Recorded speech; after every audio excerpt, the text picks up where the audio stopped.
Hello and welcome to our very first of 7 Marvel Cinematic Universe podcasts. I am the Grand Priest of the Church of Miku, Mediocrity 4.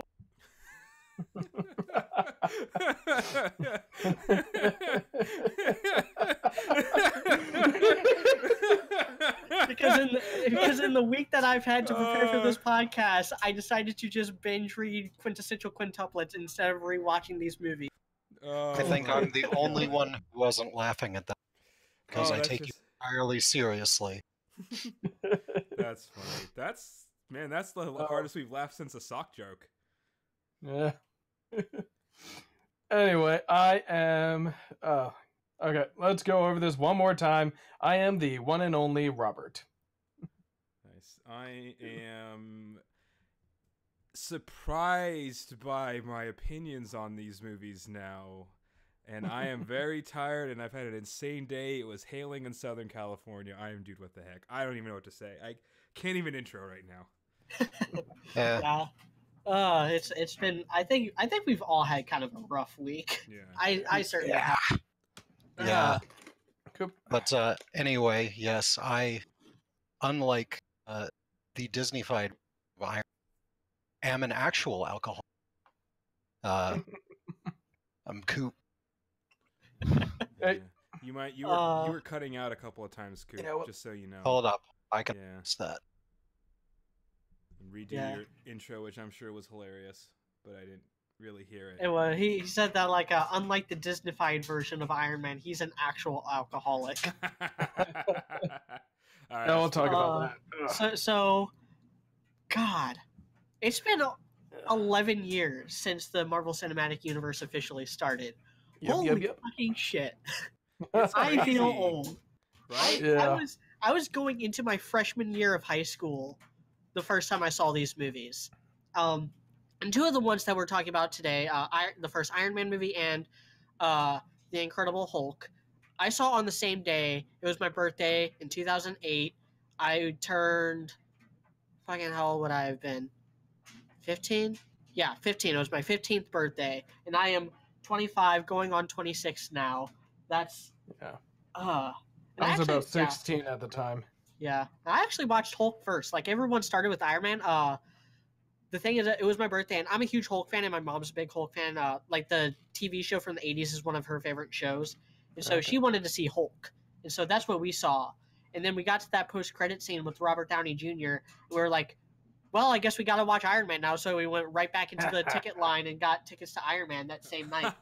That's actually pretty awesome. That sounds exhausting, but yeah, that's cool. That's a cool story. Luckily, it was a dollar show theater down in Springfield, Missouri, called The Palace. I highly recommend it, assuming it's still a thing. Again, this was 10 years ago.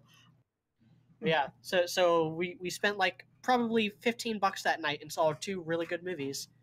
Yeah. Good birthday. So, I can't remember which one I saw first. I think it might have been... Well, I might have also seen The Incredible Hulk first, and then Iron Man. I didn't even watch The Incredible Hulk for years and years and years. Not this one. I watched the old one first. Yeah, the 2003 version. Yeah, we'll get to that when we get... I almost certainly watched Iron Man first, and I remember watching it in theaters because I had been a fan of Iron Man from way before they even made a movie about him. Good for you. Since like middle school, maybe sometime in that area. Yeah, no, I definitely I watched Iron Man first, and just for context, I am not like Mr. Superhero comic book guy. When I was a kid, my dad would read us Batman and Superman comics, and I definitely enjoyed that because my dad was a big DC guy when he was a kid and still kind of is. And then I definitely watched Batman the Animated Series and the Justice League TV shows, which were pretty good when I was a kid, but was never a big X-Men or the Marvel Cinematic Universe was that and the Batman movies, the good ones. Who's the director of the good ones? Christopher Nolan? Yeah, the Chris Nolan Batman movies and the MCU. So and in terms of superheroes, I mean, Tim Burton was... I'm sure all the actual superhero comic book nerds are reeing like crazy right now because such a filthy casual is going to talk to them about And in some ways, I don't blame them, but I'm just letting you know what my perspective Well, is. That and in some ways, Yeah. in some ways, these movies made those heroes mainstream. Like, yeah, I can Yeah. speak Iron for Man was myself. not that. I can only speak for myself. I did not give a fuck about Iron Man before this movie. I did not either. Yeah. I kind of did not like him at all. Yeah. I grew up with I grew up with Batman, I grew up with Superman, a little bit of Spider-Man, and Captain America. Like those were the only superhero comics that I read as a little kid. It wasn't until I was in like middle school that I started getting into like Daredevil and Green Lantern, Flash, the Avengers as a whole, Hulk I'm a lot still more. not a big classic superhero guy, to be perfectly honest. Like I prefer more the. I'm enjoying the Marvel Cinematic Universe, absolutely. And you know, film buffs will call me a pleb for liking the Marvel Cinematic Universe, and the superhero. I'm a film people will buff, call and me- those guys can suck an egg. Yeah, and the superhero comic book people will call me a pleb for not being more of a superhero person, but I will. Yes, I will. I will be the basic bitch here, and I am fine with that. That's going to be my perspective, the basic bitch moviegoer perspective here. Yeah. I was aware of Iron Man, but like I didn't know a whole lot about him. Which isn't really like doesn't really make you a pleb, because a lot of people, you know, Koopa's kind of in the minority there. A lot of people didn't know about Iron Man, even like comic book fans. He was a relatively unknown until these movies came out. But He was the top tier of the B-listers. Is how I always. Yeah, That sounds about right. more or less. Yeah, in a way, He right? was at the very top of the B list. And let's Marvel be hero. honest, all the other A-list superheroes at that point were only A-list because they had things besides comic books made about them, except for maybe Superman and Batman. But they had all had like very successful TV shows. yeah. Like so Spider-Man and X-Men in particular, like those are what I would call like the A list for Marvel. Because they've always been very successful in the comics and in TV shows, and there's a reason why they got like the two biggest movies in the early 2000s with the Bryan Singer X-Men movies and the Sam Raimi Spider-Man movies. Yeah. And then everyone else just kind of followed suit. Yeah, and Fantastic Four was, I don't know. Fantastic Four goes in and out of popularity. Yeah, exactly. It kind of faded in and out. And ironically, the movies only seem to make it worse for them, actually. Well, yeah, that's because Fox sucks. And Fox is now owned by Disney, so suck it. Wasn't Ryan Reynolds in a Fantastic Four movie? No, Chris Evans. Chris Evans was. He was. He was. And wasn't he garbage? Yeah, he was the Human Torch. And wasn't he? No, he was actually like terrible? he was actually like one of the only good parts of those movies. Okay. Yeah. I'll talk about this when we get to his movie, but yeah, Chris Evans, he was I don't know. What I've always said is that before I have a rant to go on that. That'll be the next anyway, podcast. Let's actually get all into right. Let's get into this actual. Sorry, we'll talk about that. Let's jump into Iron Man 1. Yeah. So a little bit of production history here. 1990. Marvel went bankrupt in the 90s, like hardcore, and had to sell a lot of their rights to various companies. And the one who got like kind of leftover garbage was Paramount, got like distribution rights. And so in 2005, you know, this was kind of like seemingly the peak of the superhero boom. Like Spider-Man 2 had just come out and was like fucking biggest thing ever at that time. You know, Batman Begins was about to come out and completely like start the whole reboot craze. And Marvel was trying to like get ahead of it by coddling together their own, you know, meager superhero catalog that they had left over from when they sold all their top tier properties off. And Kevin Feige in 2007 was put in charge of everything. And with the help of Paramount and also some Disney money backing them, because Disney had acquired Marvel Comics by this point, they started working on an Iron Man movie, and they tapped Jon Favreau as a director who he had done a couple like decent movies, but the thing I really wanted to get into is the risk they took on Robert Downey Jr. Yeah. One of the biggest risk/payoff ratios ever, I think. Like, and maybe even beyond Yeah. just movies and entertainment. Like, this Yeah. is insane how well this Yeah. paid off for them and how big of a risk Yeah. it was.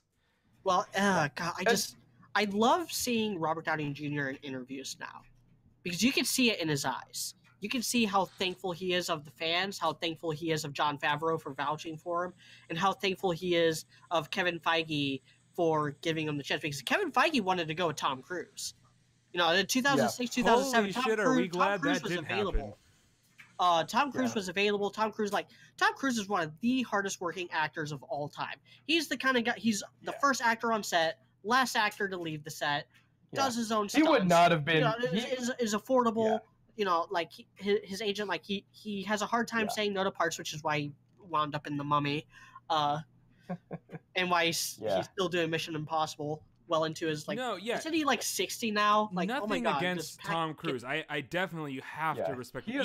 Even if you think he's a garbage actor, which I don't think he is. I don't think he is. But even if you do, you have to respect like the person that he is. His craft, like he is dedicated. He is dedicated to his craft and doing his stunts and all that stuff. He is the kind of actor you want to build a franchise around because he is dependable. He is reliable. He never gets in trouble with like the law or anything. You don't have to worry about him quitting.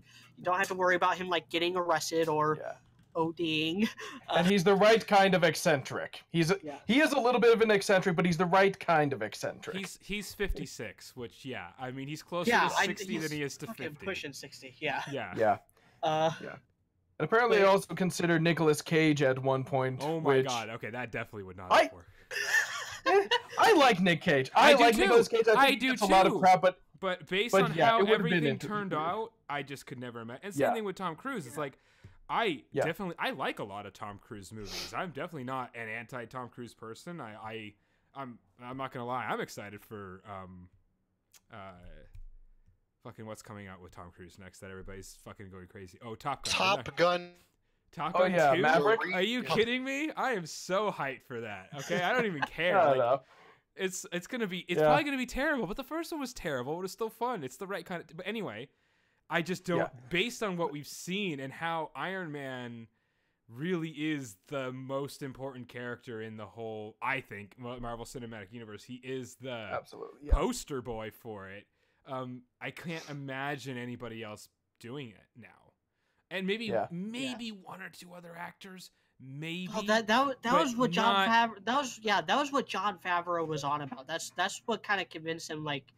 He went to Kevin Feige and was like, "Look, I know Robert Downey Jr. He's had some trouble. He's been in and out of like drug rehab and stuff, but like he could take that experience and bring something fresh and new to this character. Like really bring it to this some character." Authenticity. And he went to Robert Downey Jr. Was like, "Look, this is your last chance. If you don't like keep it clean and keep this together, you're probably done." And again, like 11 years later, and you see it in his eyes, like just how thankful he is. Because this is just speculation on my part, but I just feel like he's really thankful for how things played out, and that he thinks that like this role saved his life. Like without that, if the Iron Man gig didn't work out, they went with Tom Cruise instead. Robert Downey Jr. might not be alive anymore. Yeah. Oh, I mean, he had made some other movies. It should be. That's a bit of a stretch. I know that's just my speculation and taking it to the extreme, but like, I feel like that's the thought process when I see him behind the scenes with like Tom Holland and Chris Evans and Chris Pratt on Infinity War and Civil War. Like that's the vibe I get from him. Well, okay. I mean, to kind of use that to segue into like, I mean, unless anybody else has anything to say about the production. No, let's get into the actual. Go ahead. Movie. Yeah. Good moderating.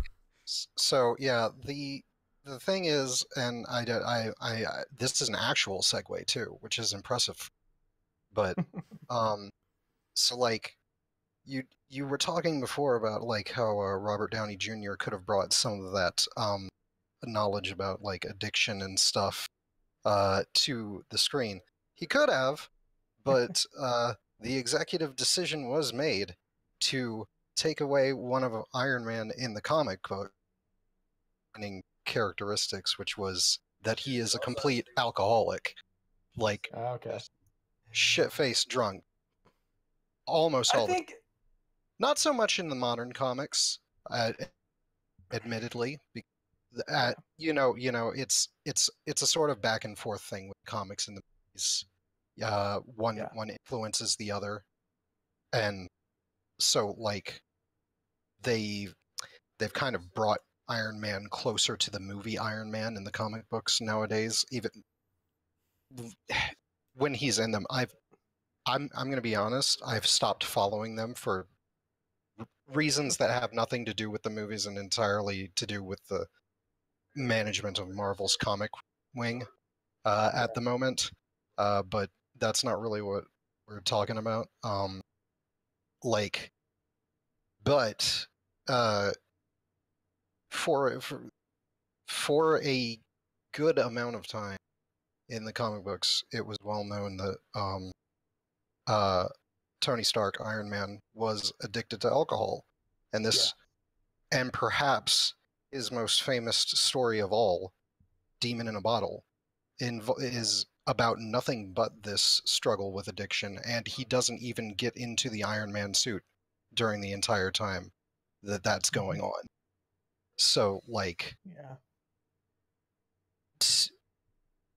on the one hand, like, you can't make a fucking blockbuster movie out of that, but like, on the other, it's a major fundamental driving factor of him that's kind of been completely left out of all of the Marvel / Disney. I see what you're saying. The only time that they tried like bringing it up was in Iron Man 2, which they said was the one that they took the most inspiration from Demon in a Bottle for. That scene where he gets shit-faced. The birthday party scene where he like pees in his suit. There's also a little bit and Rhodey has to knock him out. Yeah, a little bit in the beginning of Iron 3 too, but that's what I was gonna say. Is I feel like Iron Man 3 also kind of has a different take on the idea of addiction and stuff like that. Not to alcoholism, but kind of addiction to work. And I feel like that's, I do feel like in a way they're trying to kind of go into it, but it does feel, I think maybe that's one of the things that dragged Iron Man 2 down a little bit, particularly, is that it doesn't really go into it didn't commit. It didn't really commit like full hog to the alcoholism and stuff like that, and kind of just had allusions to it and stuff like that, but never went full blown into it, which, like you said, it would have been hard to make a movie about it. How do you make Whiplash a part of that and stuff like that? That's one of the things that bothered me about Iron Man 2 also. It's like Tony's, I don't know if you want to call it spiraling or whatever, but I didn't buy his conflict the same way I bought it in Iron Man 1, right? Like his own like internal demons of what's going on with him, right? I felt like in Iron Man 1 was much more convincing, which I think was a big reason why I liked that film more. It was an entirely different thing in that. Yes, but I'm just saying I bought that more. In the first movie, is guilt over the fact that he was responsible for making these weapons that are now being used to slaughter civilians. And in the second movie, it was just him having to grow up a little bit. And that's kind of... But even in the first one, like, it's him growing up. That's also having him grow up, but it's having him grow up a lot more, honestly. So... Iron Man 2 felt... Out of all the Marvel movies, Iron Man 2 is the one that feels the most tacked on. Yes. It feels more important than it actually is, or maybe it's the reverse of that. I haven't ever, in the 9 years it's been since that movie came out, I haven't really been able to figure out, like, does it feel bigger than it is, or is it bigger than it feels? Well, I'll tell you right now what it is. Okay, so the thing about it is that it doesn't, aside from like the senator guy thing, there's not really a lot of stuff that ripples throughout the rest of the MCU in Iron Man 2. That guy shows up and turns out to be an agent of Hydra later on in The Winter Soldier. But like the other stuff that goes on, like the hammer tech gets mentioned a little bit later on, but Justin Hammer himself doesn't. I think he shows up. Doesn't Justin Hammer show up in like one of the Avengers movies? Isn't he like I don't think so. he doesn't? Which is I weird think because at I the think end of he Iron gets Man 2, he mentioned. says he's going to be back, but he never is. So Yeah. that's weird. I thought for sure that he showed up in something and was like trying to. It might have been one of those like one shot behind the scenes stuff that they used to put on like the DVD features It could for very a well. while there during phase 2. Yeah. Like I know they had one with the Mandarin that was attached to the Thor: The Dark World Blu-ray. Yeah. Where they kind of hinted that there might be that they might actually use the real Mandarin for might once. actually show. Yeah. But that's I doubt that's gonna happen, especially with like we're in the end game now, and it's looking like Iron Man might die. I was speaking of the Mandarin though. I don't know. We shouldn't speak of that actually. Well, I was going to talk about in Iron Man in Iron Man 1. The 10 rings. The 10 rings. Yeah, the 10 rings. That nice little fake out. Actually, if we want to go into, I guess, the specific movies, but that was one thing I really liked in the first Iron Man is they did a pretty good job with that little fake out where you think, I don't know the actor's name, but you think he's going to be the big bad because he's the one tracking down Tony's suit, and they do a really smooth kind of transition from him as the main villain. You think, oh, that's the Mandarin. He's going to be the big bad in this movie. And then, woof, all of a sudden, nope, Obadiah Stane, it's Jeff Bridges' character. And, it's really good. Like, he just, does a really nice job of just stepping in and seizing the role. So I thought that was really cool. Yeah. Well, it helps that Jeff Bridges is a really good actor and sells it. Absolutely. Yeah. I will never forgive Family Guy for calling Jeff Bridges a B-list actor in one of their episodes. Oh, hell no. I remember they made that joke. I'm like, yeah, this is when I know Family Guy is dog shit. It was when they called Jeff Bridges a B-list actor. I'm like, excuse me? He does a lot of B-list movies. Yeah, though. but he also was the dude. And he's an A-list actor who's been in B-list movies. Yeah, but I mean, that's true of a lot of people. Like, he's not the only one who's made bad movies. I mean, even Sam Jackson. Sam Jackson's made bad movies.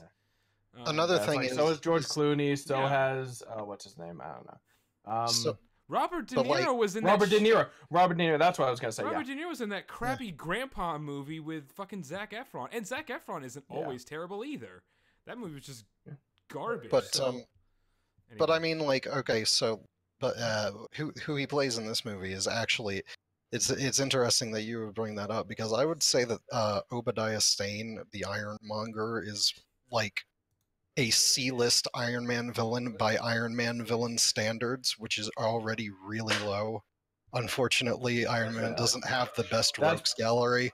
Yeah, I was gonna say that's probably why Iron Man's never always been kind of on the B list. Is he's never had many good villains. Yeah, he basically has the Mandarin and then a bunch of Iron Man knockoffs. Yeah. So but they do a very good job with the Ironmonger in this. They make him feel like an A-list. Yes. villain. What I would say is I don't know that much about the comics. So real quick, my intro to the Marvel Cinematic Universe before this one, I never was a big X-Men fan. I thought at that time, God, this is way too much teeny drama.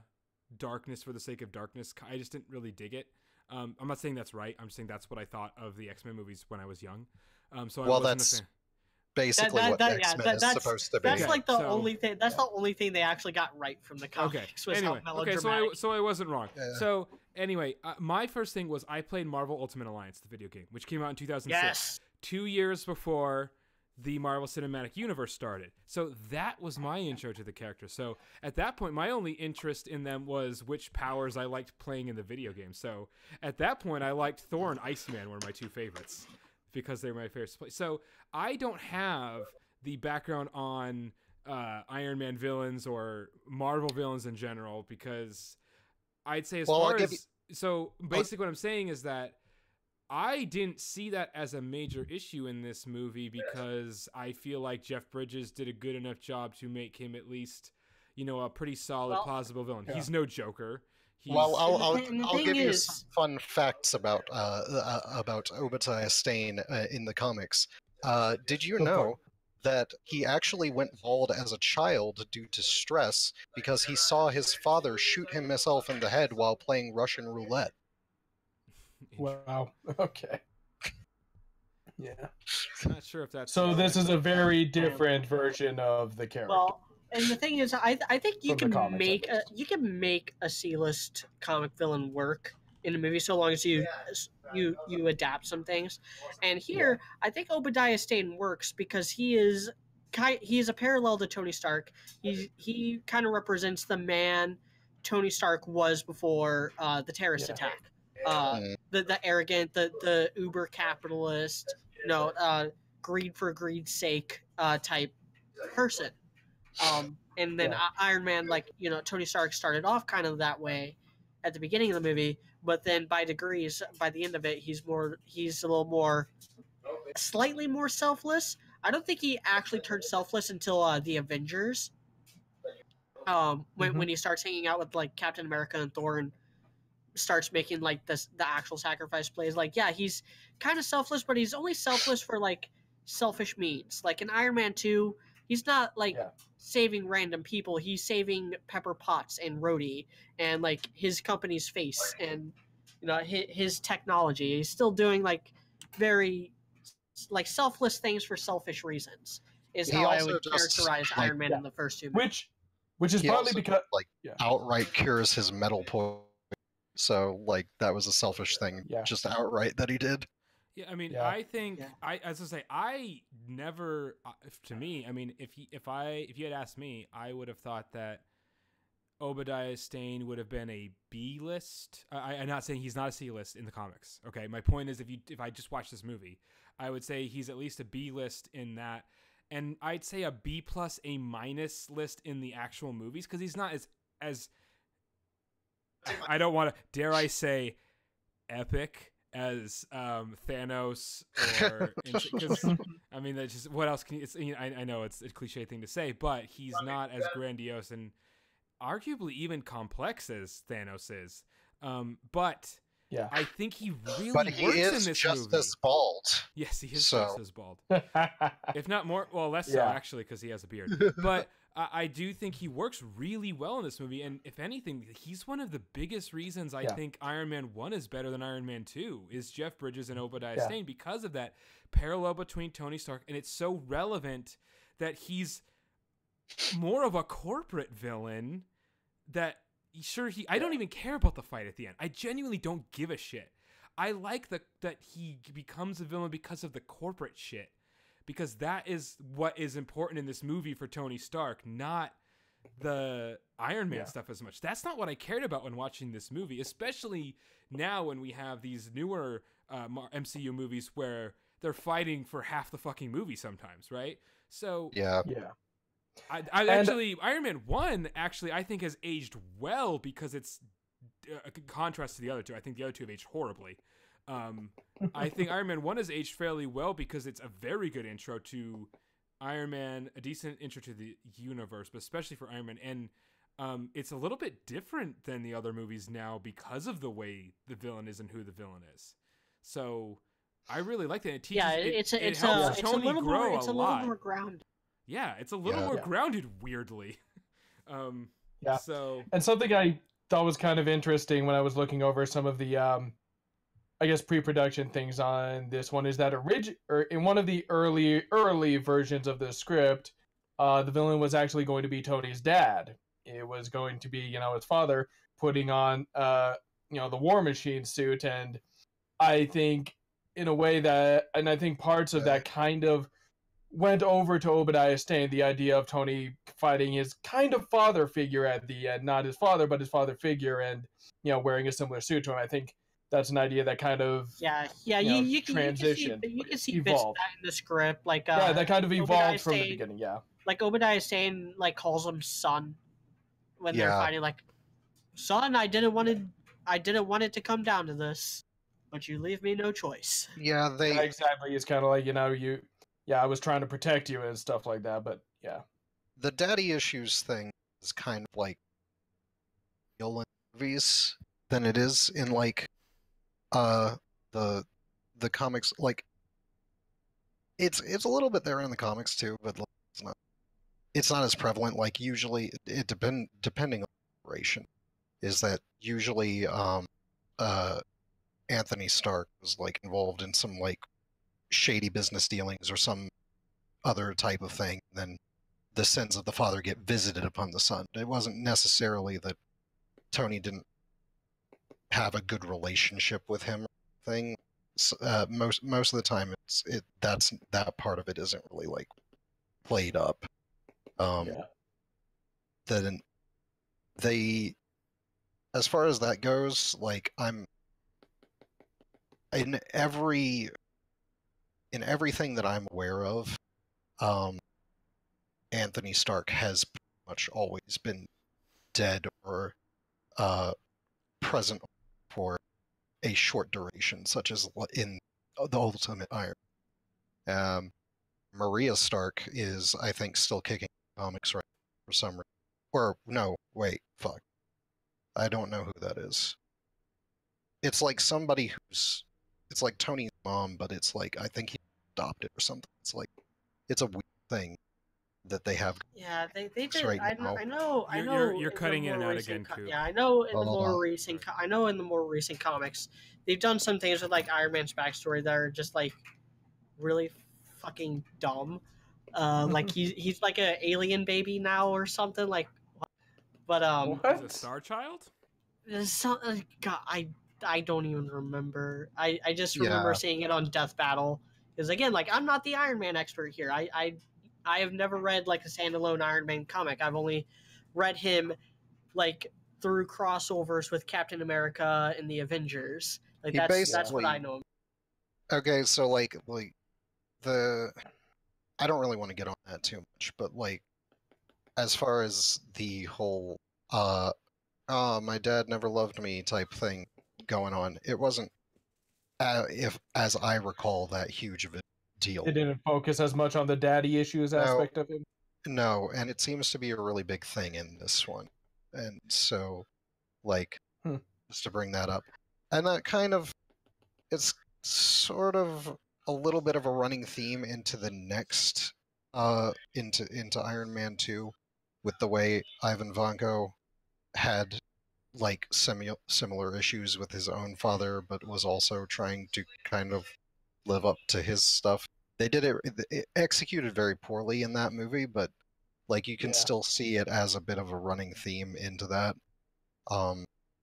Like okay, so to talk about Ivan Vanko, he's more of the sort of Frankenstein-esque abomination that you were referring to before about like the War Machine armor being on Tony's dad or whatever, because Ivan Vanko in the comics is not Whiplash / Blacklash. That's a whole situation. Yeah, and there's also like elements of Crimson Dynamo in there as well. Yeah, He was considered as the original villain of Iron Man 1, fun fact, but yeah. Yeah, Crimson Dynamo is he's like he's what I would say is B-list by Iron Man villain kind of tiers. So like top tier Iron Man villains, you got the Mandarin, you have MODOK, and you've got Fin Fang Foom. And the latter one is only up there because he's like a big ass dragon and he's interesting to look at. Then you got legitimately, it does not take a lot to be the best of the Iron Man villains. I know, and I'm not even arguing. I mean, well, if Iron Man 2 and 3 are anything to go off of, then yeah, I mean, you're absolutely right. And if what you're saying about Obadiah Stane is true, then yeah, you're super right. If he's the best Iron Man villain we've had so far, I mean, Yeah. Here's the thing. Like I said, I never would have guessed he would be above a B list for a comic book. I don't see him being above a B, and I can totally see him being a C list on that.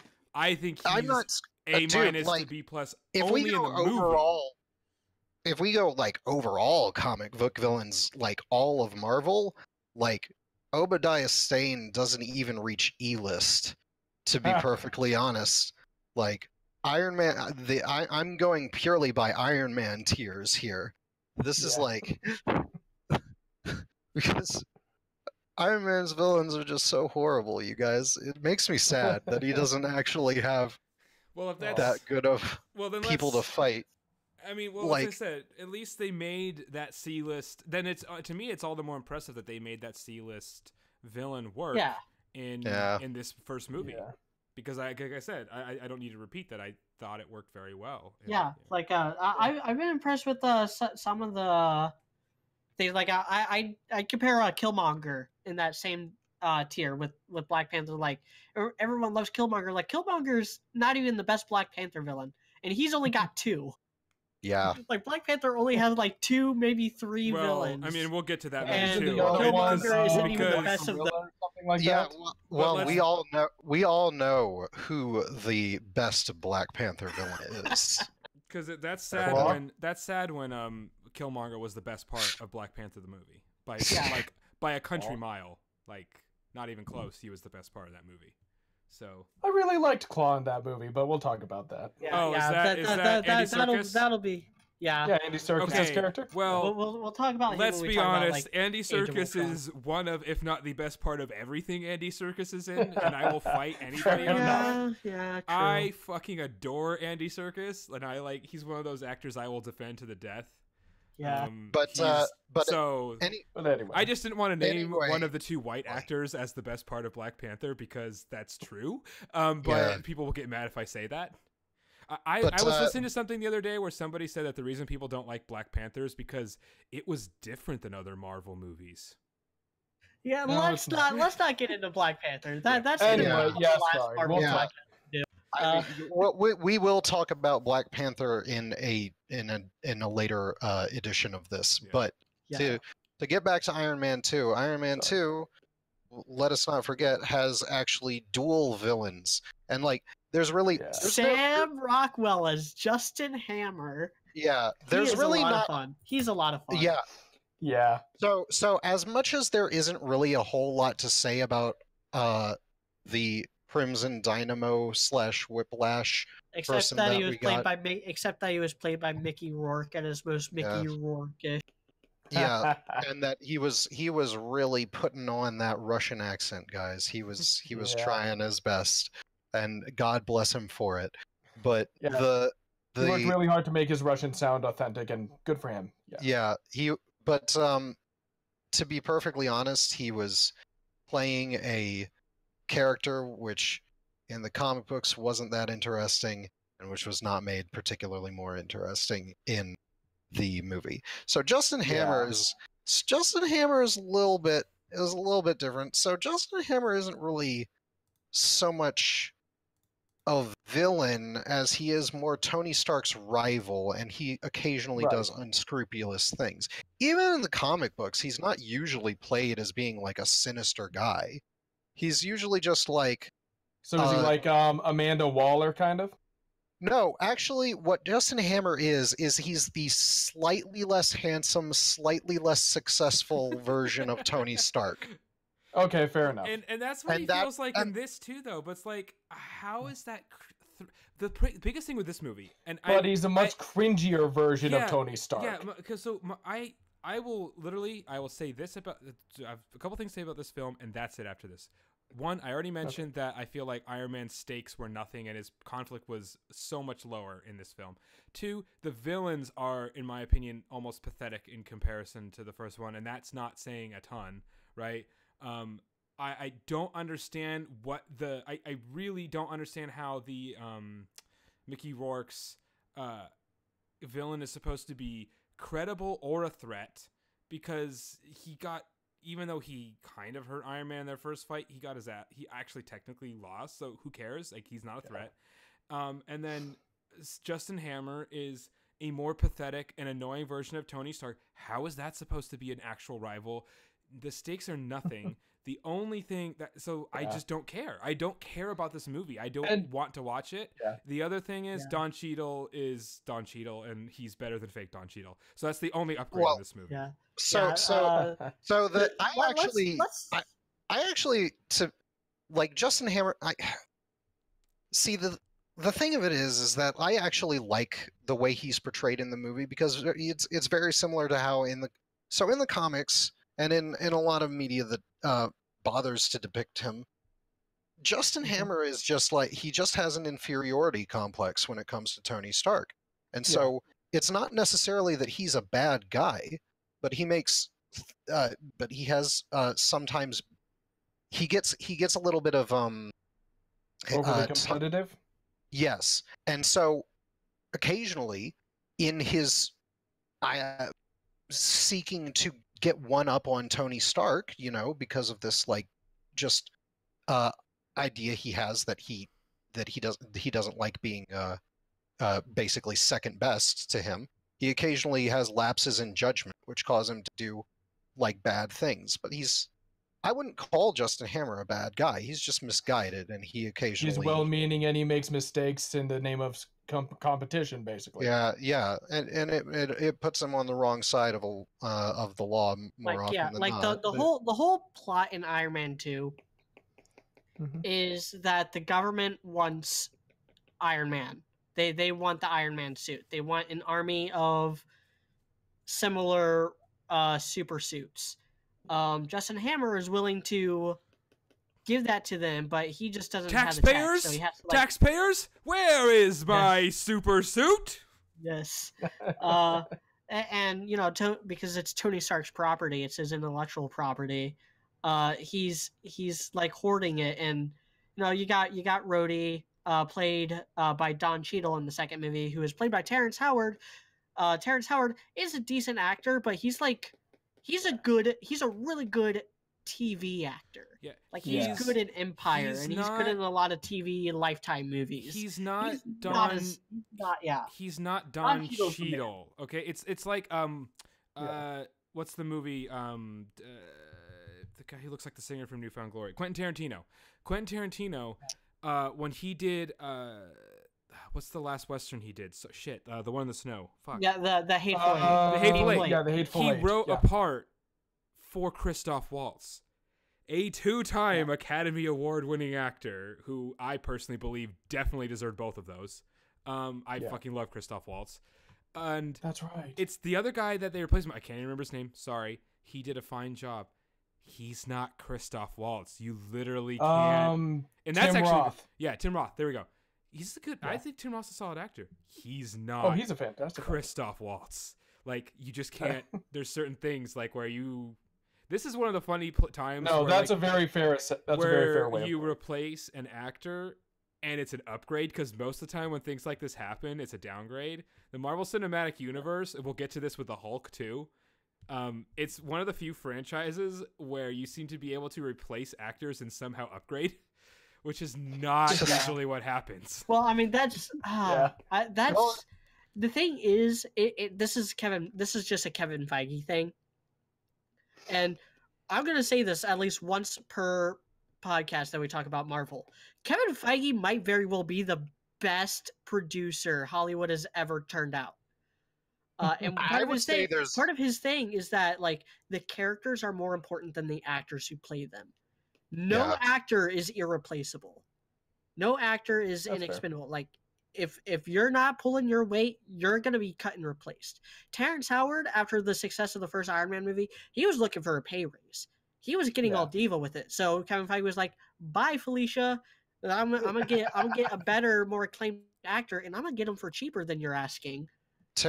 Terrence Howard, I didn't mind Terrence Howard in the first movie, but he was not bad at all. But he was kind of milquetoast, and admittedly, Rhodey is not a particularly interesting character in the comics. I'm going to say this a lot about Iron Man characters from the comics, so fair. You're just going to need to be prepared. This is why he's a B+ character. No, I agree. It's great to have that insight, honestly, from you. Like, this is why he's a B+ character in the comics. I swear to God, I am an Iron Man fan, guys. This hurts me. No, we believe you. Yeah. We believe you. Don't worry. Acceptance is admitting it is the first step to recovery. Yes.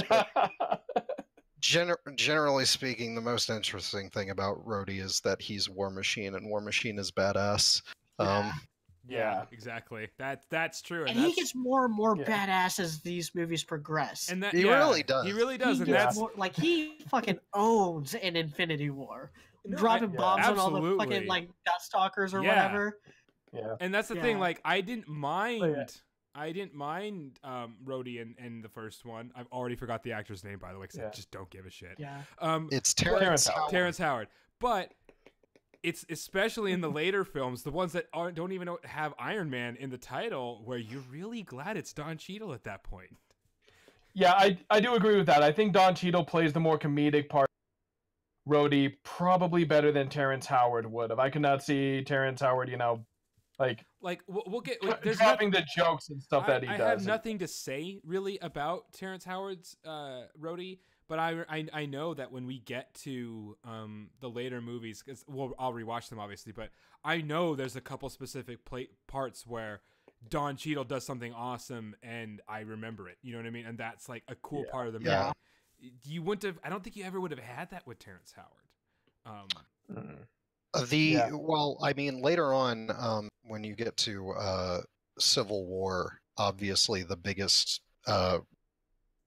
thing with Rhodey comes in where he gets severely injured in that fight, and that kind of brings like, because he's basically like Tony's oldest and dearest friend, and so reasonably pisses him off quite a bit in that movie, and it really adds a lot to that.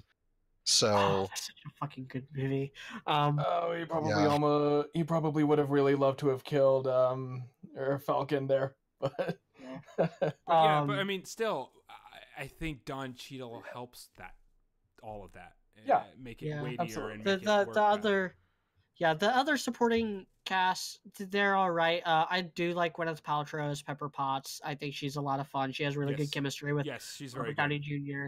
Jon Favreau, the director of these movies, also plays Happy Hogan. Plays Happy. Yeah. And he's kind of fun. I like him for what he is in the MCU. Honestly, I do think he works. Yeah, I think. Oh god, this is just another weird. Yeah, this is another weird thing about Iron Man 2. Iron Man 2 introduces Scarlett Johansson as Black Widow, and she gets the best action scene in that movie. When she's like running down the halls, like takes just out 10 guys at a time. It takes Happy to scissor kicking dudes while Happy is like in a boxing match with one of the guards, and he takes out one guard like, I got him, and then he just looks and Black Widow's already gone with everyone else knocked out. Spoiler alert, though, I don't like. Actually, it's not even a spoiler because I mean she's already here, but I don't like Scarlett Johansson as Natasha Romanoff. Yeah, I mean, I really don't. There's sometimes I like. Again, and it's tough because right now, like, she's one of like the main, female characters in the show, but I just don't I don't think she works. I don't think she's the right type of person to cast. Like, here's the funny thing about it: like, with the superheroes, you're usually casting big buff dudes, right? So Thor, obviously he fucking works because he's a big buff dude, right? It totally works. Aquaman, it works. Like I can't remember everybody's name, sorry. They're all named Chris, right? They're all fucking Chris's. That one is actually Jason. Yeah, Jason Momoa. Sorry, Jason Momoa. Jason Momoa is awesome because he likes some of the clothing that I like. So that's one of the reasons I like him. He wears a leather jacket from a brand I like and boots so he's got good taste in clothes. But the thing is, Scarlett Johansson doesn't work as an action star. I don't think, especially in this sense, where I don't believe she can kick any of these people's ass.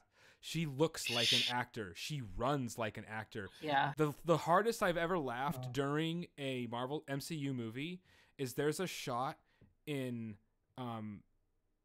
Justice League, fucking Avengers 1, where she runs up with everybody and you can see how, and I know most, like, if you're just like being a dude, like, you're probably gonna look at her butt, but honestly all I could see was that she runs like garbage and it looks pathetic, and it took me out of the movie. It genuinely took me out of the movie. It's like, holy shit, you can't run. You don't know how to run.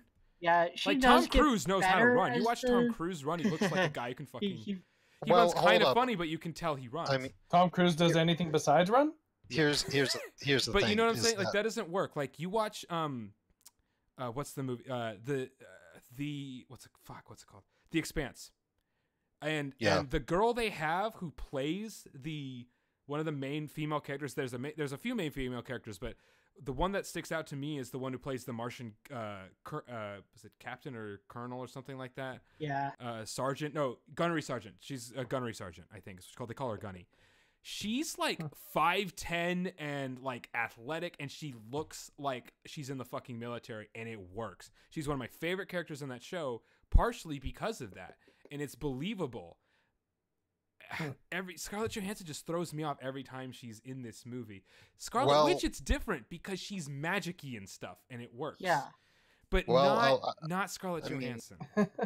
Well, Go ahead. I've said it before, and I'll say it again. Scarlett Johansson may not be able to act her way out of a paper bag, but she can blow her way out of a Soviet gulag.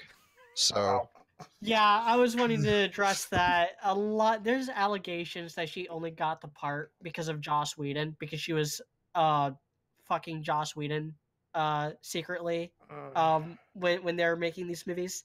And by 2010, by the time they were filming Iron Man 2, Joss Whedon had been confirmed to direct the Avengers. And he even directed the post-credit scene in this movie. And there's allegations that like he's the one who got her the part because of that. I'm not sure how much I buy into that because I mean if that was the case then like they could have replaced her by now. Yeah, but exactly. I do think and like we just talked about, they wouldn't have hesitated to. Yeah, I do think she's gotten better. She's terrible in Iron Man 2. Yeah, she's terrible. She's serviceable in the Avengers. Well, she's pretty good in Winter Soldier. Let's not even get started on the relationship between her and Hulk. That's just a train. Oh, she's awful. She's awful in Age of Ultron. And she's even worse. Yeah. She's worse than he is in that part. And I don't know. I will say this. I think she got she's been pretty good in both the Captain America movies that she's been in. But I see what you're saying, that it's kind of hard to believe that she can hold her own with these guys. But at the same time, I feel like they kind of make it work though with the way that she fights, with the fact that she I think that kind of brings herself up to their level and stuff like that. We'll definitely talk about this when we get into phase 2 with Winter Soldier and Age of Ultron specifically, because the Russos are just a way better fucking set of directors than Joss Whedon. Yes. And the Russo brothers know how to like shoot around Scarlett Johansson's lack of athleticism, whereas Joss Whedon just like puts it center frame. Yeah.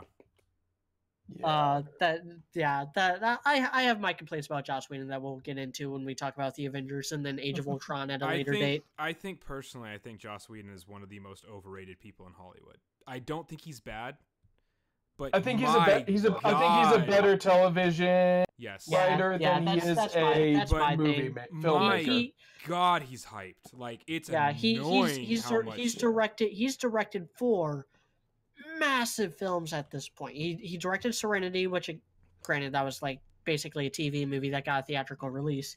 Yeah. Then he directed 2 Avengers movies, and he did the pickup directing for Justice League.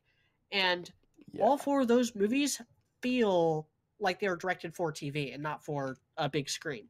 That's my biggest complaint with Joss Whedon, is like he has not grown and matured and developed as a cinematic director. He's still stuck in late 90s TV land. Like he hasn't progressed as a director or as a writer since Buffy the Vampire Slayer. To be fair, late 90s TV land is not a bad land at all. No, it's not. It is not. And like I said, he's not bad. Buffy the Vampire was awesome. Overrated doesn't mean bad. I think Led Zeppelin's overrated. That doesn't mean they're bad. I just hear too many people tell me they're the greatest fucking thing in the universe if you're classic. And it's like, individually, yes.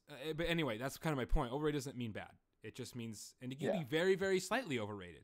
I think Joss Whedon is one of the more overrated people just because of how much hype he gets. But again, he's not bad. I really liked Avengers 1. And so, like, I don't think, again, I don't hate him. I just think he's, overrated. Scarlett Johansson is very, very, very, very overrated. I do not enjoy Scarlett Johansson in pretty much anything she's ever in. Well, hold up. we need to just. I mean, like, I'm gonna get into a little bit of semantics there, but is she overrated? Because legitimately, the only thing I ever hear from anybody about her is that she's not a good actress and that she banged her way into every role that she's gotten. I guess it depends on what you mean by overrated. She is. I do. I guess because I don't talk. A lot of people I know in real life are not film critic people, so I hear a lot of Right. people excited for Scarlett Johansson in movies. She was decent. She was decent in Lost in Translation. That's about it. Which was also, as far as like acting chops goes. I don't know. Yeah. So she's one of the people that Well- annoys me the most in these movies. She's not the only one. I don't like Hawkeye, for example, either. He kind of bugs me too. So Oh. she's not. I don't dislike his character. I just think he's a little wooden, to be perfectly honest. I think Jeremy Renner's kind of wooden. Yeah, I think we'll talk more about We'll talk that when we about get that. to Yeah. Age of And I get want to talk about that because that is where I think I can kind of believe your statement about because Age of Ultron talk does some like interesting things, but it's interesting in the sense that it just makes him this cheesecake cornball. Yeah. Like he's even more of a Boy Scout than Captain America, and that's saying a lot. That's partly why Yeah. I don't like. That's actually one thing I'm kind of hoping that Endgame fixes with him. I'm curious to see where they go with that. He looks so fucking awesome in that trailer. Yeah. So, but anyway, but if we're talking about disappointments, let's talk about Edward Norton and Hulk, because I usually like. Let's segue to Hulk. Edward Norton is not like Scarlett Johansson, where normally I can't stand her. I never like her. I usually like Edward Norton, and quite a lot, actually, to be honest. Like, especially in, I mean, the one that jumps out of my mind first is Birdman, just because I fucking adore Birdman. It's like, it's easily a top 5 favorite movie of all time for me. And he is fantastic in that movie, I think. And so is everybody, honestly. But I don't think his Hulk works personally, and I don't know if it's just him. I think it could be the direction too. But I was gonna say so because I don't necessarily think. I think that the upgrade to Mark Ruffalo was massive. Personally, I think it's a huge part of why Avengers 1 works.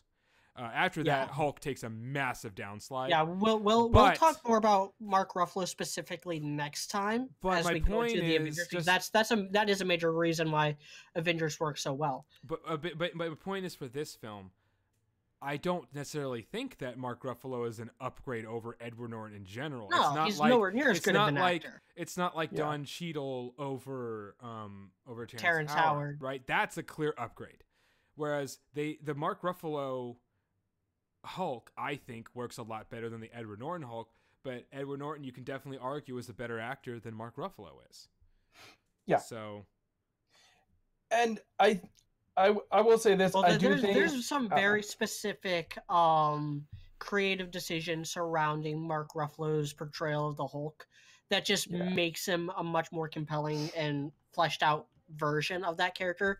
Because for the longest time, I want to get into some of the history with the Hulk because I'm a bit more familiar with the Hulk. He was always one of my favorites since I saw that 2003 movie, and he's always been like one of the more popular characters in Marvel. He had a cartoon in the 60s along with some of the other big names like Captain America and Spider-Man. He's had a couple TV shows, including a very famous one with Bill Bixby and Lou Ferrigno. That is one of my mom's favorite shows. I just to interrupt. Did we know about the James Gunn news, by the way? Yeah, he's back on, right? Yeah, James Gunn is back on Guardians of the Galaxy 3. I didn't know about this. Hallelujah. Yeah, it happened yesterday. Hallelujah. Hallelujah. Hallelujah. Smart move. Spoiler alert, the Guardians of the Galaxy films are by far my favorite Marvel Cinematic Universe movies. So, god damn. They're good. I am so. I said favorite. I didn't say best. I said favorite. Also, partly because I'm a huge Chris Pratt fanboy. But god damn, I'm so excited. All right, it's a good day. This is a good day today. Yeah. It wasn't a good day until now. It's a good day now. Well, back on Hulk. And when Marvel sold off the rights to all their big characters, they sold the Hulk off to Universal. and they made a movie in 2003 starring Eric Bana as Bruce Banner, and therein kind of lies part of the problem. Up until Mark Ruffalo, there's this very like divergent way of doing the Hulk. Like you had an actor for Bruce Banner, and then you had something completely else as the Hulk. You had Lou Ferrigno as the Hulk in the TV show, or Fred Tatasciore doing his monster grunts as the Hulk in the cartoons, or in the 2003, and in this one you just have like CGI man running around as the Hulk. Whereas with Mark Ruffalo would actually the way he does is he's actually the one doing the mocap for the Hulk in the movies that he's in. Edward Norton did not put on the mocap suit, so his performance did not translate to the Hulk. He did not play the Hulk at all. He just played Bruce Banner. He only played half. Which is kind of a problem with the, I don't know, kind of a hard thing to do with the Hulk, because the whole idea of the Hulk is you kind of have that Jekyll and Hyde aspect of it. The idea that kind of that idea of that the Hulk is representative of, you know, Bruce Banner's evil side, kind of, you know, that you don't think that's not the case at all. It's really hard to explain. See, like the Hulk is basically a completely separate subconscious personality and entity to Bruce Banner. Yeah, that's what I was gonna say. Is that he's he's this, there's other versions where it's over the decades in the comics. Like, there's versions of him in the comics where, there's versions of him in the comics where Bruce Banner was abused as a child, and he took on this alternate personality, and that person and the gamma radiation basically gave that personality superpowers and brought that personality out. So it's a very Jekyll and Hyde thing. It's the idea that, you know, everyone had, and again, like I said, it's kind of the idea that we all have good and evil in us, kind of, and it's a very different personality. But it wasn't like that concept didn't arrive. Early Hulk. No, yes, he is just a monstrous version of Bruce Banner, but it was established fairly, I would say, like in over the entire course of his history, it was pretty well established that Bruce Banner did have multiple personalities. Only one of which was the Hulk. He actually in the comics has even more.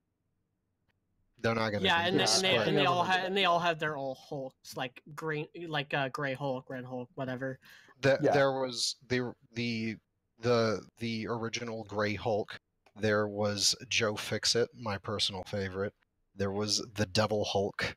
There was the Mike, who was one that was like existed only in the future, and it was some weird stuff going on with that. Right. But yeah, there were various. They each had various levels of aggression, strength, and intelligence, all based on which one was in control at the time. And like a lot of the Hulk proper, the green guy with the purple shorts that we all know well, his main deal is basically that he wants to be left alone. Okay? Bruce Banner getting angry the Hulk isn't necessarily something that is about being angry. Being angry is what triggers him to come out. It's that once he's there, he just won't, remain alone and not bothered by anybody. The Hulk doesn't want to be angry any more than like anybody else wants to be angry. He just wants to be. He's just a loner. He just wants to be. And the later movies really hammer home that point, especially Ragnarok. But because I wanted to mention the 2003 film, which is directed by Ang Lee, which I am very fond of, actually. I think it's a very underrated. Tiger Hidden Dragon very for the first underrated time movie a while ago. Yeah. Yeah, I think the 2003 Hulk movie is a very underrated movie. I think it gets a lot of crap that it doesn't deserve. Um, and in that movie, like the Hulk is something that's always been inside Banner. It's always been like Yeah. this thing at the surface, and then the gamma radiation that he was exposed to later in life just unleashed it, just freed the beast. Yeah. And Ang Lee really tried hammering home the psychology of the Hulk, as pinned by Stan Lee. When he was talking about like his inspiration for the Hulk was basically the universal version of Frankenstein meets Jekyll and Hyde. Um, like that was the big main inspiration for the Hulk in the earliest comics, and that's where Ang Lee tried to take it. Now, the reason why I had to bring up the 2003 version is because until Spider-Man came along in the MCU in 2016, 2017, the Hulk was the only one of these heroes who had had like a major blockbuster movie made about him before, and it wasn't very successful. There were plans to make a sequel, but those plans never fell through. So what we ended up getting for the 2008 Hulk movie was this really weird, fittingly enough, Frankenstein of a script, where you had like aspects of People the were original sequel, expecting the a original sequel to the 2003 version. You had just a soft reboot, a la like the Bumblebee movie that came out a few months ago. You had like straight up reboot, a la Batman Begins. You had the Iron Man you had the Iron Man tie-in with which was the stuff that Kevin Feige added to it. Set up for future movies with the leader that never happened because, fun fact, Universal still actually owns the exclusive film rights to the Hulk. So the only time Marvel can use him is in crossovers like the Avengers or Thor Ragnarok. They are not allowed to make a standalone Hulk movie until Universal says they can, and Universal's like, we're not going to give away free money. We're going to just keep it until this whole MCU thing dies off. Gonna be waiting a while. Which is why we'll never get Tim Blake Nelson as the leader. Which, this is a shame because Tim Blake Nelson is a really good actor. He was one of the better parts of this movie. Yeah. But I think that actually helps to explain what kind of went down with Betty in this movie because, I don't know. Unlike in Iron Man, you have this. I feel like that's just one thing I noticed about this.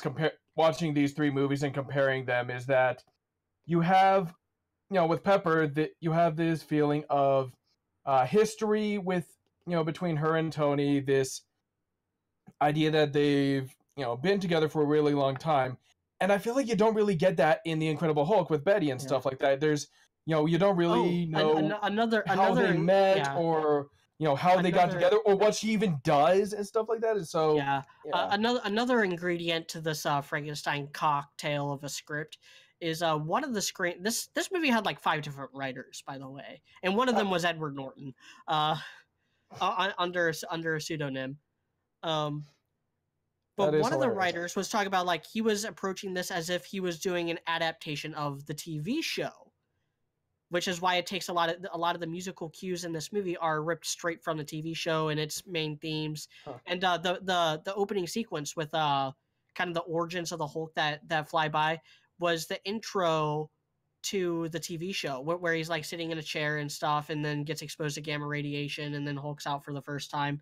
Like that was from the TV show. They just like did a version of that with Edward Norton and CGI. Which is, there's a lot of just weird components in this movie.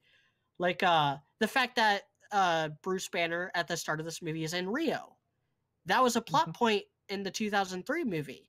Like at the end of the 2003 movie, he's hanging out in Brazil. Like just hiding out. Like that's why he's in Rio in this movie is because that was just a component left over from the sequel that they had planned. Gotcha. The whole heart rate thing was something that they wanted to do as part of like the hard reboot to kind of like rewrite the rules of how the Hulk hulks out. Instead of like just anger, it's any emotion that gets the heart rate pumping, and that aspect kind of got dropped in subsequent films. Yeah. Which is one of the reasons why this is definitely the most forgotten of the MCU movies. Yes. Just because it's Oh, made by yeah. a completely different. It's made by a completely different studio. Like I said, it's made by Universal, not by Paramount or Disney or Marvel Studios itself. Only one of these actors has returned in any component And it's since then, and Ross. it's Ross. It's Yeah. fucking And what's the actor's name? I don't. Hurt. It's one of the Hurts. Yeah, but I think John Hurt, William Hurt. I think it's Yeah. William Hurt. yeah, he's the only actor that's been held over from it. Yeah. As far as like plot points, I believe the only thing that has stayed relatively canonical is that the Hulk was an attempt to recreate the super soldier serum. Yeah, it was that an attempt to recreate Captain America. Yeah. Yeah. So And also they do make there's one other, there's like a throwaway line in the Avengers. Yeah. Where he says, "Oh yeah, last time I was in New York, I kind of Yeah, there's that line, and there's I also kind of broke Harlem." this is one. there's also a deleted scene in this movie that is canon because it's mentioned in the Avengers where Bruce Banner tried to shoot himself in the head or shoot himself through the mouth, and the Hulk spit it out. Yeah. Okay. Like Wow, that was a deleted scene in the 2008 movie. So this is one where I hadn't seen it, and I didn't feel like I was missing anything, and now I almost feel like I shouldn't have even watched it. It almost is more confusing now. It's William Hurt, by the way, that plays William Yeah. Hurt. Okay. It's almost more I knew it was confusing one of them. now. I honestly have like nothing to say about this movie except for, again, I don't think. So And So, one like- thing, I like thing how that I have to say is that part of the, then I literally will shut up about this movie until we do conclusions / comparisons. I think the Hulk, I just don't give a shit about the Hulk. The only reason, I just don't think he's an interesting character, genuinely. And I don't know well, if it's just you're because- wrong, and I'm about to tell you why. Hold on, okay. hold on. So my point by that, and I'm not saying you should tell me why, but the reason why I say that is just I feel like the only time he really works is when he's kind of like, they just kind of poke fun at his like melancholy and his emo-ness and everything, which is, and like his troubledness and all that. That's what they do in Avengers 1, and that's why it works. And I also like I just feel like the what's his name version, the Ruffalo version is like the nerdiest version, and I like that best. I could be wrong from my memory of the Henry one. Mark Ruffalo does Yeah. a lot better playing the nerdy scientist. and that's what I like. So that combined with, I just don't like the Hulk as a main character at all. I think that's why I like him. I think Yeah. as far as a superhero, he works better when he has people to play off of, like Yeah. Thor and Thor Ragnarok, or Exactly. Well, he plays off of Iron Man very well in the Avengers. yeah. He kind of well. Okay, so here's the thing with the thing about a standalone is that you're cutting I'm out. not gonna say- You're cutting out. Again. fucking hell. I just want to. I want to be able to hear it because I'm the one recording. So I want. But anyway, hold up. Is that better? Yes. Yeah. Okay, so anyway, like I'm like I have to just flat out reject the idea that a standalone Hulk movie can't be good or like shouldn't be attempted again. Oh, Because- yeah. Okay. So I'd love to hear why. I would absolutely love to be convinced otherwise. So go ahead. Yeah. Okay, so here's the thing. Is that yes, there's a lot of emo-ness to the Hulk, but it's excused emo-ness, okay? It's not like the guy is in a bad mood for no reason. He's got a fucking serious condition. He's got a very good reason to not want to be around heavily populated areas and to want to, like, try to cure himself of stuff and things like that. We don't... Honestly, yeah, the Hulk is fun in the Avengers movies and stuff, where he's like playing around with everybody, but an interesting character? No, not particularly. He doesn't really have anything going on in his own life. He's just there to be a big green thing that punches stuff. and to joke with which is why I love Mark Ruffalo in Infinity War, because it really turns that on its. And to be but the funny, thing is, and to have funny interactions with Robert Downey Yeah. Jr. I mean Iron Man. Yeah, I think as a standalone character though, I think it works a lot better when they play up the monster aspect. Yeah. Like the best scene in this movie, I think, is the first time he hulks out, because you get this SWAT team dropping into the factory where he works, like hunting him down, and then the first thing you see of the Hulk is just the big green hand, like just come from the shadows, grab a dude, pull him in. You hear the scream, and then it leaves it all up to the imagination, because that dude probably just got crushed and probably just got reduced to man syrup. And that's it's the best scene in this movie, I think, because it really plays out like the Hulk as this really terrifying thing to try to fight. And it's I just, again, like, as someone who was very fond of the 2003 version where he was like body slamming tanks and suplexing helicopters, it's really funny and off-putting to see these guys like just trying to shoot him with regular ass guns. Well, that is very cool. But I think on that note, I'm actually going to have to leave to go do my mandatory in the dark fun run. Nice. Real quick though, I think I definitely see your point. What if I said that at least so far the Hulk has worked better in an ensemble cast than he has? I certainly could not argue against that. Gotcha. I think they would have to go even. I think I could definitely see, and I'm not against them trying to do a standalone Hulk movie. I think what media says, they'd have to go even darker. And I don't think they fully committed enough to like that style yet. That's why it hasn't worked yet, I guess. Maybe that's why they haven't gone. But it would almost, I almost feel like it would almost have to feel not like a superhero movie. Yeah. But anyway, I mean, like, we hopefully I'll be able to discuss this with you guys on the next installment of this podcast. But for now, I gotta go. So scoop. There's a lot of holes to talk about when we get to Avengers. Yeah, and I was going to say actually about. Sorry, can you guys hear me? Okay, or yeah. Okay, something I kind of agree with the. I don't know.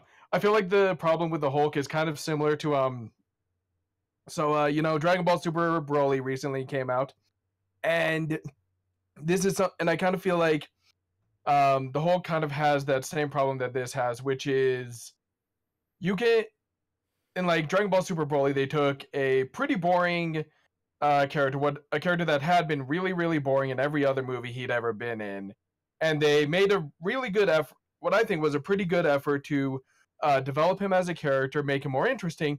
But then it feels like once he starts fighting, so like with Bruce Banner, you can have a really interesting character, but once he hulks out, once he starts fighting, it feels like a lot of that characterization just kind of goes out the window, gets pushed to the side for a while, and it just stops mattering. And so I feel like that's kind of the same thing with the Hulk. Yeah, is that when he hulks out, he just becomes a rage monster, and it kind of, and it loses its kind of character aspects of it, Yeah, you run into that problem even more so, I think, with the villain in this movie with Abomination, with Tim Roth as Blonsky. Which is also a shame because Tim Roth is a really good actor. Guys, he's totally putting on that Russian accent too. Second time we've had to say that in this podcast, but so he's just a soldier, like, because the plot of this movie is that they see the Hulk as government property, and they want to like extract the Hulk blood to create like an army of super soldiers, and Blonsky is like the first one of those, and he's probably not quite Captain America level in the second scene he's in when they're fighting him in like the university campus. But he's still like pretty resilient. Like Hulk kicks him through a tree and he's able to like recover with a lot of broken bones, and it takes him a while to recover, but it takes him a couple days, not ever. Like if someone really got kicked through a tree like that, they'd be dead. And they address that they're like, he has a heart like a horse. Yeah. But then at the end, he gets like, it's similar to Justin Hammer actually, where he just gets this inferiority complex. And so when he Yeah, meets up with that Tim Blake jealousy. Nelson's Mr. Blue character, who in the comics becomes one of the biggest Hulk villains, called the Yeah, Leader, the leader. Yep.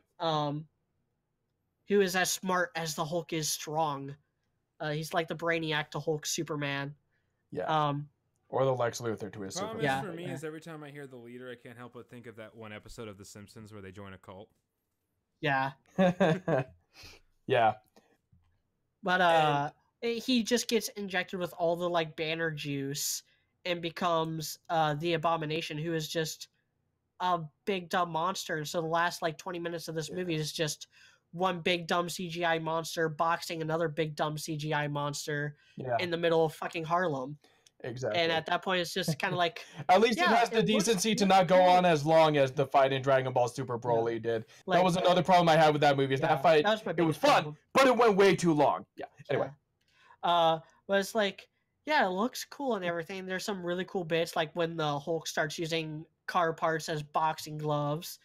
Yeah, but that's in like the first 5 seconds of the fight, Yeah. which is cool because it shows. I don't know. I feel like that's the little bit of like Banner in there saying, "Okay, he just hit us harder than we hit him. We need some extra oomph. Let's grab these cars." And I do like the little arc Banner goes on towards the end where he kind of accepts the Hulk as just a part of himself. He's never going to really get rid of, and decides like, hey, might as well try to do something useful with this by taking on the Abomination.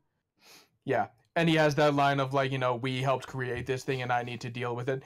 And which is another thing I was going to say about it is that, the Hulk's kind of, is that the Hulk isn't, I don't know. I understand that it is like a completely separate personality for Banner, but at the same time, like even separate personalities are something that are kind of related, are kind of linked to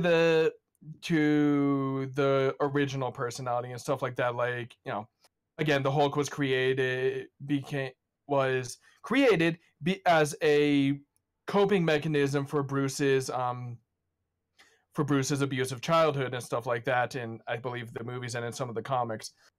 And so in this case, it's kind of that, I don't know. Again, it's kind of the Jekyll and Hyde thing of everyone has a dark side to them, but it kind of takes on a more yin-yang idea, which is the Hulk isn't necessarily bad. He's just Bruce Banner's aggression and anger given physical form, and he learns to accept that as a part of him and utilize it, which is a very yin-yang type of thing. Yeah, and then that's a very layman's view of what it is, but I like where subsequent films took this, where like Hulk develops his own personality, because like in this movie, he's still like, he has the mindset of a child. Really, he's like just a big dumb baby, and then by the time he's in like Thor Ragnarok and Infinity War, he's like preteen. He has the mentality of like a 10-year-old. Like what happened to Groot.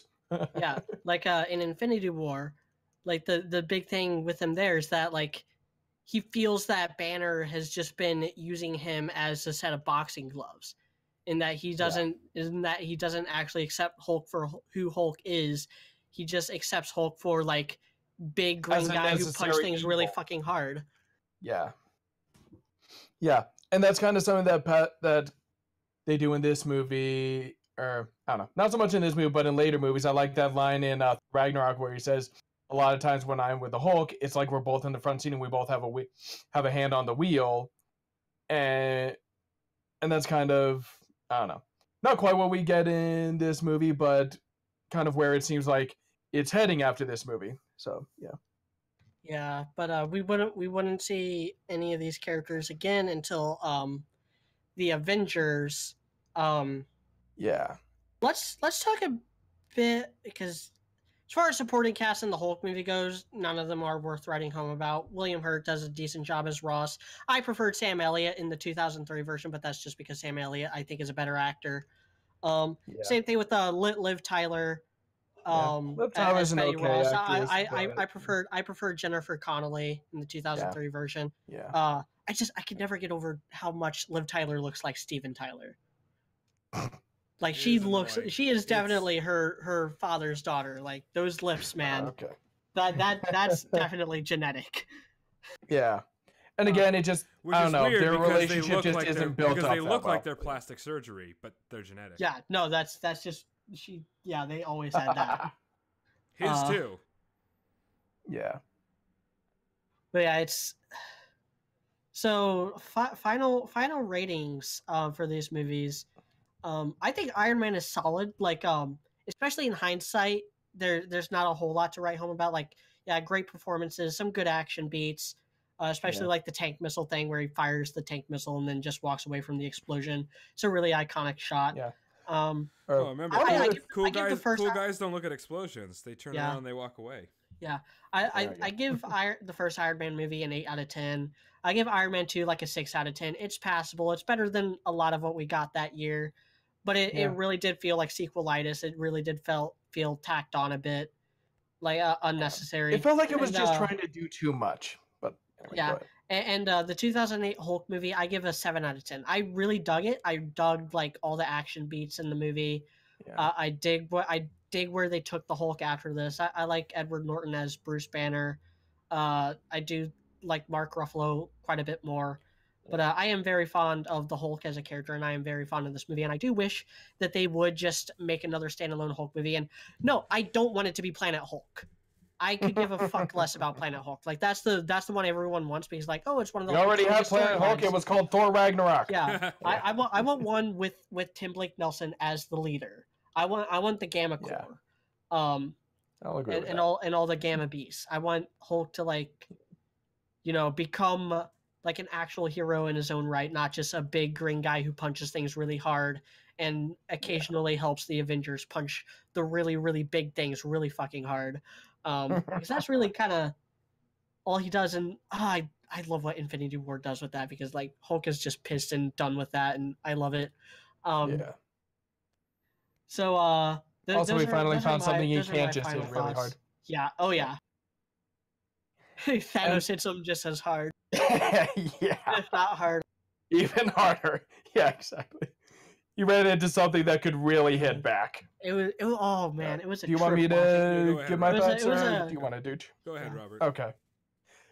So yeah, Iron Man 1 was a really I think it was pretty good. It was a really good start to the MCU, and I think part of what it did well is just it was a pretty good standalone film because they weren't sure how it was going to work if they were going to be able to make this massive franchise from it, but they definitely did. And I really like I don't know, and this is where I kind of disagree with what Coop said about that Robert they don't really tell the story of Robert or of Tony's I love how alcoholism all that much. We legitimately get the name Tony Stark confused with Robert Downey Jr.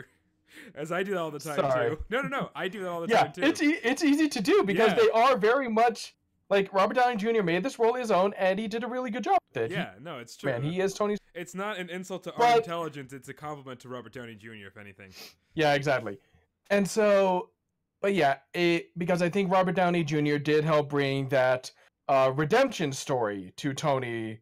Is that Tony throughout the first movie is learning to take responsibility and for his company's actions, for his own actions. Is why at the end of the movie comes out and says, "Yeah, I'm Iron Man." He's taking responsibility for his actions.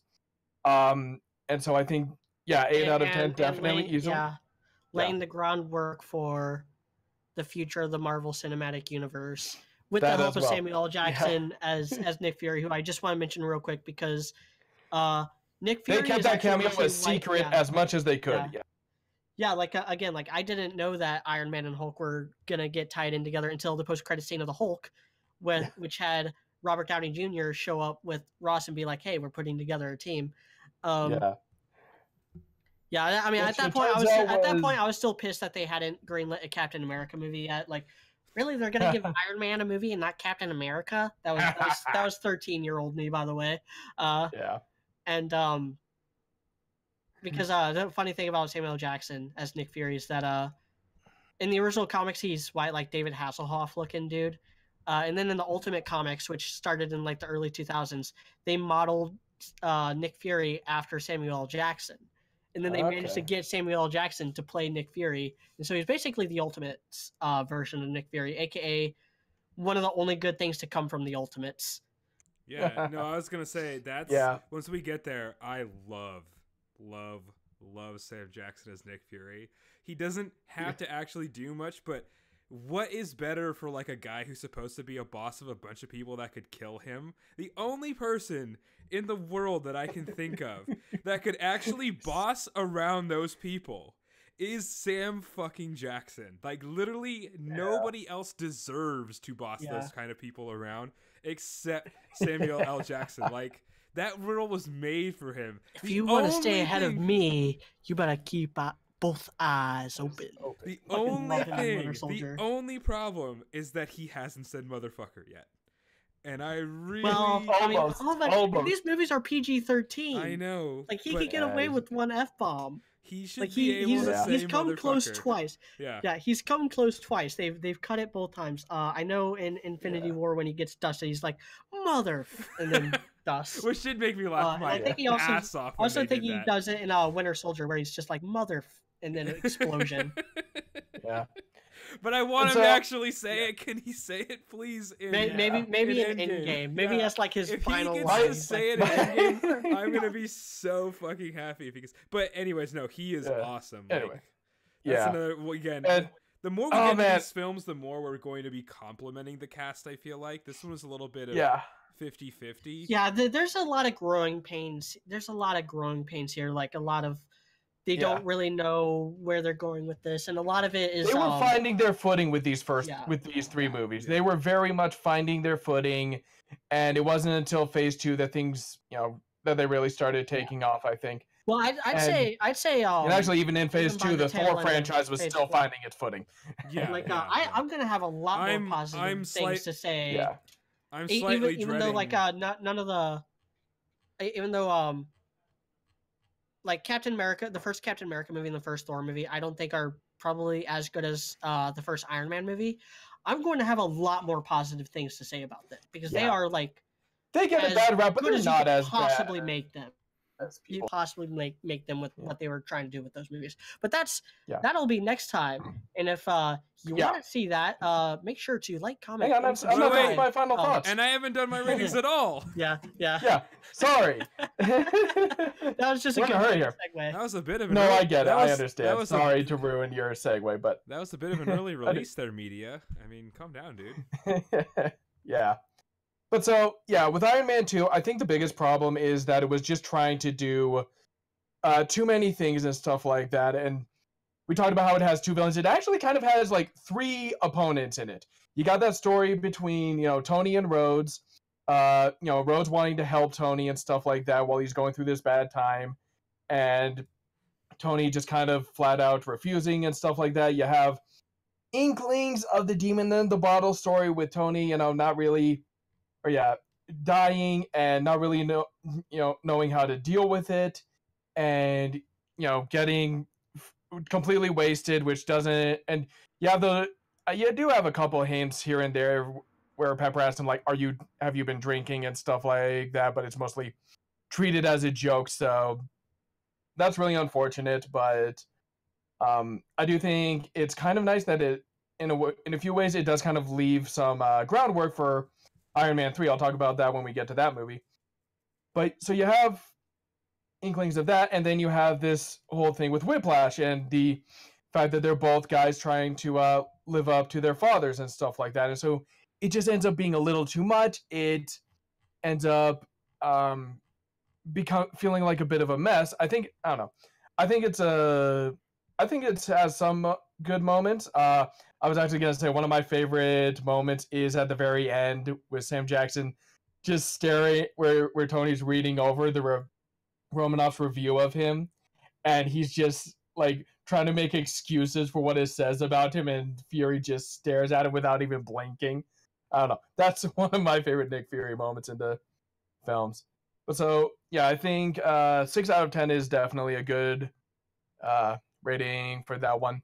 And then, yeah, with The Incredible Hulk, I feel like it's I don't know.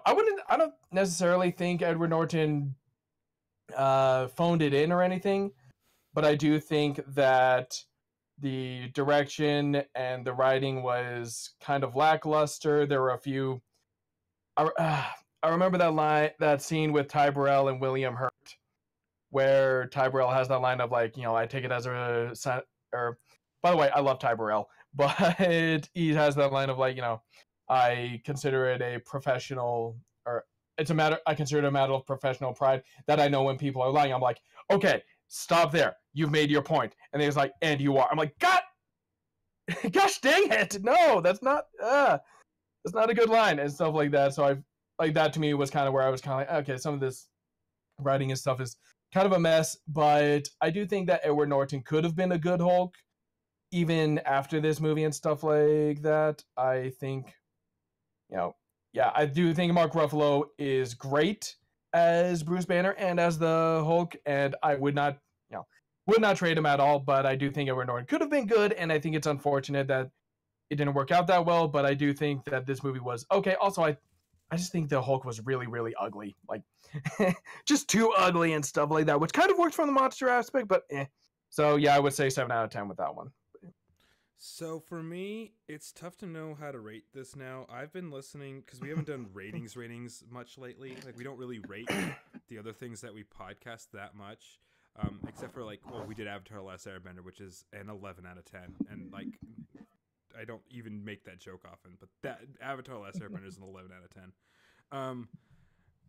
But because I've also been listening and I watch a lot more movie things now, even if I wasn't like previously a huge movie connoisseur. So I don't know if anybody knows, I watch the Sardana Cast. I listen to the Sardana Cast like all the time, which is a movie review podcast starring 3 of the more popular YouTube movie reviewers. Your Movie Sucks, I Hate Everything, and Ralph the Movie Maker, which is a fucking awesome podcast. They are very harsh when they do ratings with everything too. Like even movies they like. Like Adam from Your Movie Sucks rarely rates things above an 8. Like I think the highest rated MCU movie he has is a 7. At the highest. I don't think he has any 8s. And if you're really thinking about like cinematic, like good movies, I don't think any of them are above an 8. Except for maybe Infinity War, just because it's so different for what it is, like what it achieves. It's so different. But even then, you could argue that's only a 7. So if I was rating it, like if I was trying to be an actual movie critic, Iron Man 1 would be a 7, Iron Man Hulk would be a 3, and Iron Man 2 would be a 3. Maybe 4s for both of them. But in terms of like just for me, I'm not going to try that hard to be like a true critic. Iron Man 1 is an 8. I enjoyed it. I don't think anything about it was super standout except for Tony Stark. It was except for Robert Downey Jr.'s Tony Stark. That is like the standout thing about it. That's what, honestly, without him, I don't know if the Marvel Cinematic Universe would be what it is. I probably not, honestly, if it wasn't for Tony Stark, for Robert Downey Jr. He does carry that. I think a lot of the production is. I love the Iron Man suit stuff. I like the villain. I definitely am a fan of Jeff Bridges, and I think he makes that villain work very well. And I like the way that villain's written, but it still doesn't go really above and beyond. And I don't find myself enthralled by the action sequences in this film, so it's just solid for what it is. And it definitely got me interested in this Marvel Cinematic Universe. So for that, it's an 8. I'm not a Hulk fan. I don't like this Hulk movie. I don't like Edward Norton as Hulk, even though I like Edward Norton. It's not that he's a bad actor. I can't give it above a 5, and I can't give Iron Man 2 above a 5 either. It's so forgettable. To me, it doesn't. Yeah, that's fair. To me, and I don't want to get into too much detail because when I do other podcasts, like when we talk about Ruby, I go way too. So that's really all I have to say. And I will say one thing is, Iron Man 1 I think has aged decently well just because it's different, and it's a good setup. Whereas I do feel like the other 2 have aged very poorly in comparison to the other movies. When you have stuff like Infinity War, Winter Soldier, Civil War, both of the the Guardians of the Galaxy. Yeah, Yeah, the both together. Black Panther to a lesser extent. To a lesser extent, but even Black Panther, I enjoyed more than both of the second two movies. I don't think it's better than Iron Man 1. I think it's, but same. But yeah, we'll get there when we get there. What? Yeah. But even just the creativity of everything, I think, is more in a film like Black Panther, just because they've done more now, right? Creativity of like the designs and the sets and the costumes and all that stuff. Yeah, they can do more. That's what I mean by creativity. The plot's not creative, but that other, the technical aspects of it are a bit more creative, just because they've done more now at this point. It's not. I mean, again, like it's been over 10 years. Spider-Man: Homecoming, Thor: Ragnarok. Those are also much.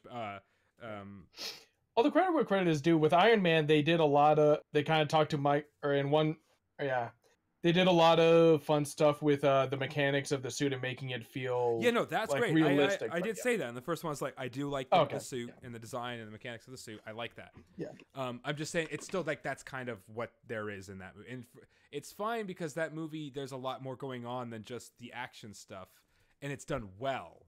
So it's okay that they're not doing all the other. That it's really just the suit is kind of the focus of the the technical aspects, I guess. So yeah, it's more noticeable that now there's not as much going on technically, like brilliantly, in those other two movies, and that the Hulk looks like crap, honestly. When I'm glad I'm not the only one. There's not as much carrying the films. Those other two films, I don't think. Anyway, so that's it. These scared to watch decent movies. Scared to watch Thor. To be honest, and I'll be interested. Captain America. It's not as bad as people say. I'll say some things after we. But I'm excited to watch as a primer. As a primer, I'll give you a bit of a rundown after we stop the recording. If you like this video and you want to see more, like, comment, and subscribe. We're going to be doing, I believe, 7 of these MCU podcasts. We're going to be doing 3 movies each, except the last one. We'll probably do all 4 with Infinity War, Endgame, Captain Marvel, and then Ant-Man and the Wasp squeezed in there. Or we might do 2 and 2. We might make this 8 podcasts and just do 2 movies for the last 2. Depending on how much there is to talk about Captain Marvel. I haven't seen the movie yet. I'm seeing it in a few days. Are you there? My Patreon. Join us on the Discord. Follow me on Twitter at EA Mediocrity4. And subscribe to the Church of Miku, because she is the ultimate waifu. Also, if anybody can figure out why Media's balls just dropped, let me know. Did I cut out at all? Yeah, you cut out, and then you dropped an octave. Oh. Yeah. Were you trying to imitate High Power there or something? No, it's something with his mic. But I don't know what that. My Discord. It's just Discord does that sometimes. So where did I? Wait, and now you're back to normal. Yeah. Because I dropped out and dropped back in. I think you got everything out. You talked. You talked about subscribing to your Patreon and Church of Miku from you talked about that Quintuplets. Okay, that was all. Okay, and also check out my fan recently done another chapter on it. I covered new challengers, and managed to incorporate Neptune's fear of water and Nora's semblance in ways that didn't feel too, didn't waste time, didn't make us wonder why are they all just standing around talking while this fight is going on and stuff like that. And also, showed Jean's improvement and showed off how badass Pyrrha is. So, all important things. Nice. Yeah, so check that out and check out my other fanfic. And that's it for me. Yep. And then we ready to wrap this up? Yep, I have nothing to so, plug. We'll see you guys next time. Yep, see you next time.